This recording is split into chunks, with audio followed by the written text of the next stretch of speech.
Ku munsi w'ejo hashize ku itariki 27 Ukuboza mwaka wa 2025, Minisitiri w'Ubucuruzi n'Inganda Prudence Sebahizi yafunguye ku mugaragaro isoko rya Gisenyi. Iri soko rya Gisenyi ryo mu karere ka Rubavu rimaze imyaka isaga 15 ryubakwa kuko ryatangiye kubakwa hagana mwaka wa 2009. Gusa ejo nibwo ryatashywe ku mugaragaro.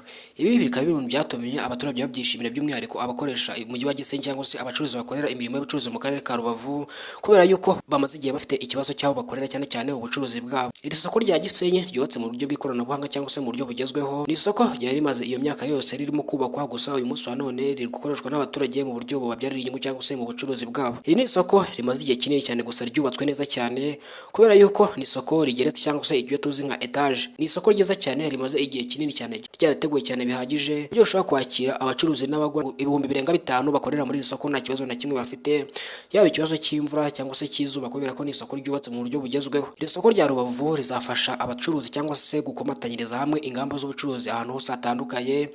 Iri soko icyo rigamije ni uguteza imbere ubucuruzi bw'ikoranabuhanga cyangwa se no guca ubucuruzi bw'ibiribwa ndetse n'ibinyobwa bitandukanye, kuko iri soko ririmo ibice bitandukanye hacururizwa ibiribwa, ibinyobwa n'ibindi byose bitandukanye. Muri iri soko uzabihabonera kubera yuko ni isoko rinini cyane, rigari kandi ririmo ibintu bitandukanye, yaba ubucuruzi bw'imyambaro n'ibindi bitandukanye. Ni isoko rigari ndetse rinini cyane, rizajya ryakira abantu benshi cyane barenga 5,000. Iri soko rya Rubavu ryubatse mu buryo bugezweho, ni isoko ry'agaciro by'umwihariko ku bakoresha umujyi wa Gisenyi cyangwa se umujyi wa Rubavu mu buryo bw'ubucuruzi cyangwa se mu bundi buryo bwose bwiyambukiranya ibintu cyangwa se bujyana urujya n'uruza rw'abantu cyangwa se n'ibintu. Si akamaro gusa bifitiye abanyagisenyi cyangwa se abavuka mu karere ka Rubavu cyangwa se abakoresha akarere ka Rubavu ubuzima umunsi ku munsi, n'abari muri Repubulika ya Demokarasi ya Kongo nabo mu gihe ibintu bizaba bimeze neza bazarikoresha, kuko ni isoko rusange mpuzamahanga cyangwa se rihuriweho n'ibihugu bitandukanye. Iri soko rya Rubavu ni isoko ridasanzwe kubera yuko ryakira abantu barenga 5,000 nk'uko nabibabwiye. Gusa iri soko ni isoko ridasanzwe kandi riri gukora neza cyane, riri kwakira abantu urujya n'uruza rw'abantu.